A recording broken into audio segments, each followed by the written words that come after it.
একটি সার্বজনীন টয়লেটের টয়লেট পেপারে ভাইরাস ছড়িয়েছিল, কিন্তু মেয়েটি সেই সম্পর্কে কিছুই জানত না। সে নির্দ্বিধায় সেই টয়লেট পেপার ব্যবহার করে ফেলল। মঞ্চে ফিরে এসে যখন সে পারফর্ম করতে যাচ্ছিল তখনই ভাইরাসের প্রভাব দেখা দিল। প্রথমে তার উরুতে অদ্ভুত একরকম গরম ভাব অনুভূত হলো। সে বুঝতেই পারছিল না কি হচ্ছে, আর হঠাৎ করেই ঘটে গেল ভয়ঙ্কর এক ঘটনা। স্কুলের সব শিক্ষক আর ছাত্রছাত্রীদের সামনে সে মাটিতেই প্রস্রাব করে ফেলল। সে পালিয়ে যেতে চাইছিল, কিন্তু ভাইরাসের কারণে তার শরীর শক্ত হয়ে গিয়েছিল, নড়তেও পারছিল না, শুধু জোরে জোরে কাঁদছিল। দর্শক সারিতে বসে থাকা ছাত্ররা পুরো দৃশ্যটা মোবাইলে রেকর্ড করে ফেলল। মেয়েটির মনে হচ্ছিল এমন লজ্জাজনক মুহূর্তে সে যেন মরেই যায়। সৌভাগ্যক্রমে দুজন সহপাঠী দ্রুত তাকে মঞ্চ থেকে নামিয়ে নিল। মেয়েটি ভেবেছিল এখানেই সব শেষ, কিন্তু বিকেলে যখন সে বাসে করে বাড়ি ফিরছিল, ভাইরাস আবার সক্রিয় হয়ে উঠল। তার পায়ে আবার গরম লাগতে শুরু করল, তারপর উরুতে ভয়ানক চুলকানি দেখা দিল। আরাম পাওয়ার জন্য সে বারবার নিজের উরু ঘষতে লাগলো, যেন তার প্যান্টের ভেতর শত শত পিঁপড়ে হেঁটে বেড়াচ্ছে। লোকজনের সামনে অপমান এড়াতে সে আরো জোরে টানা হেঁচড়া করতে লাগলো, কিন্তু হঠাৎ মনে হলো শরীর যেন ফেটে যাবে। মরিয়া হয়ে সে ব্যাগ থেকে একটি বই বের করলো, সামনে আড়াল করে নিয়ে চুপি চুপি হাত দিয়ে চুলকাতে শুরু করলো।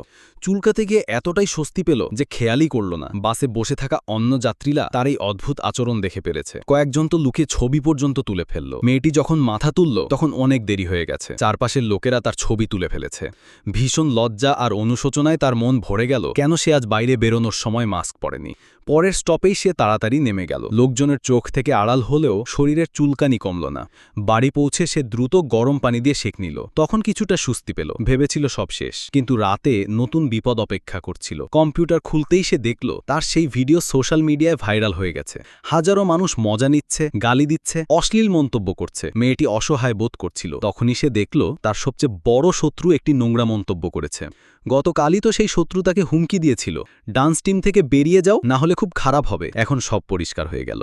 পরদিন সে সব ঘটনা তার ভাইকে বলল, যে মেডিকেল পড়ছিল। ভাই শুনেই বলল, তুমি যে টয়লেট পেপার ব্যবহার করেছিলে সেখানেই রহস্য লুকিয়ে আছে। মেয়েটি আবার সেই সার্বজনীন টয়লেটে ফিরে গেল। টয়লেট পেপারে সত্যিই একটি অদ্ভুত লেবেল লুকানো ছিল। সে সেই লেবেল ধরে ধরে এক রহস্যময় দোকানে পৌঁছল। দোকানদার জানালো এটি বিশেষভাবে তৈরি ভাইরাস সংক্রমিত টয়লেট পেপার। এতে জীবিত ভাইরাস রাখা হয়, আর যেই এটি ব্যবহার করবে সে সাথে সাথে আক্রান্ত হয়ে যাবে। এবার মেয়েটি প্রতিশোধ নেওয়ার সিদ্ধান্ত নিল। সে সেখান থেকে একটি ভাইরাস ভরা কারেকশন পেন কিনল। পরদিন স্কুলে নিয়ে এলো আর ভাবছিল কিভাবে শত্রুকে এটি ব্যবহার করানো যায়। ঠিক তখনই শত্রুটি নিজে এসে বলল, আমার কাগজে ভুল হয়েছে, কারেকশন পেনটা দাও। সে পেন হাতে নিয়ে কাগজে একটা দাগ টানলো। মুহূর্তের মধ্যে তার শরীরে প্রবল ঝাঁকুনি লাগলো, মুখ থেকে ফেনা বেরোতে লাগলো এবং সবার চোখের সামনে ক্লাসরুমেই অদ্ভুতভাবে মারা গেল। মেয়েটির মনে দৃঢ় হলো